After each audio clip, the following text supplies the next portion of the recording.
Well, we'll talk a little bit more about the John Teeter case. Did he truly come from the future? Is the supply of oil peaking? Is free energy being withheld from all of us? More with Jim Mars, Above Top Secret, next on Coast to Coast AM. And welcome back to Coast. I'm George Norrie with our special guest tonight, Jim Mars. Jim, even though it's kind of bizarre, time traveling in the future will probably be possible. So I guess it would be then possible that they would come back once in a while, like a John Teeter could. Wouldn't you think? It certainly makes sense to me. And again, if you keep up with some of the cutting edge of quantum physics and some of the thinking of people who are looking into time travel, there's several serious people who are saying that we may indeed have time travel, operational time travel, within 30 years. And, of course, I don't have to tell you that if they are theoretically saying we might have something in 30 years, that means probably in some deep, dark, secret government lab, they probably already got it because, you know, we had a lot of stuff before it became public. And it does make sense. And another thing that Teeter said that is now becoming more and more accepted in scientific circles is that ever since Sir Isaac Newton, we've always thought of time as like a straight arrow, you know, it just goes one way. You can go back, you go forward, but it just goes one way. And if you can jump ahead, you're in the future, and if you jump behind, you're into the past. And, of course, that brings up all of the paradox questions.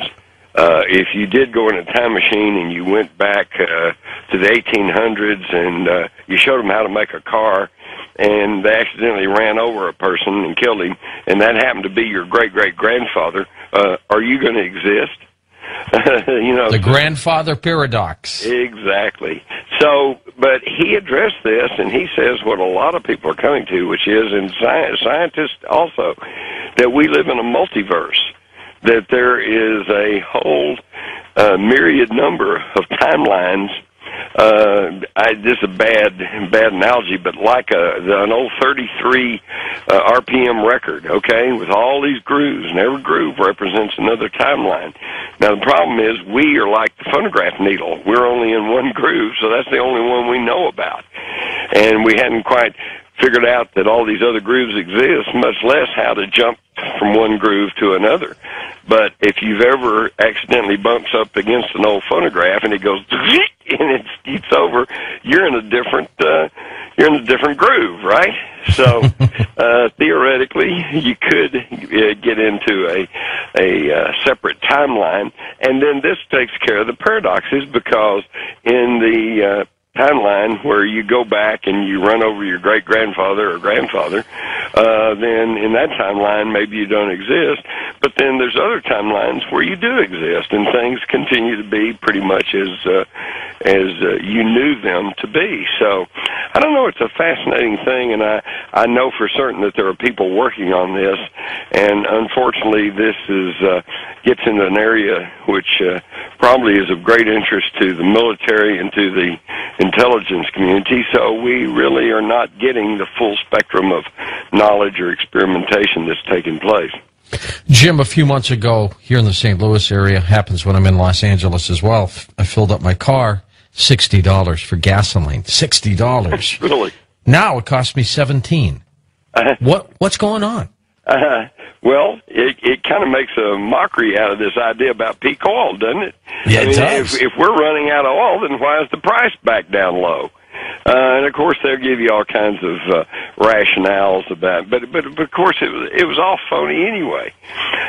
Here back in the summer, when gasoline was here in Texas, where it's always, has been historically cheaper because we got a lot of oil and gas around here, plus we're close to the Houston Ship Channel, it was nudging up to $4 a gallon.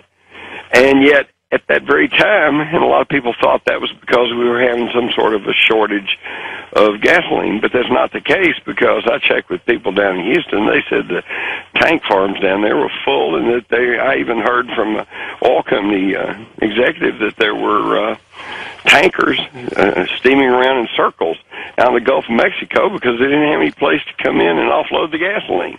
And this is the same thing that happened back in 1974 in the first great big oil shortage, which I also dug into and realized that there was no shortage. The tank farms were full, and they also had tankers steaming around in circles because they couldn't offload the gasoline. So it's all a manipulation.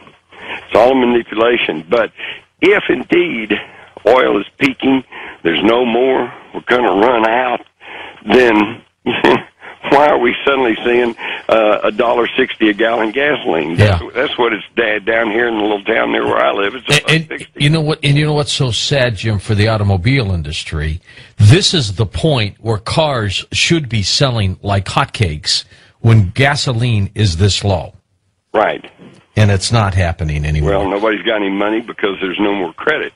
And it makes me wonder, before all this became common knowledge, which was what, probably starting about September, was this all this $4 and $4.50 a gallon gasoline back during June, July, August? Was that nothing more than price gouging by people who knew that we were getting ready to go into this slump?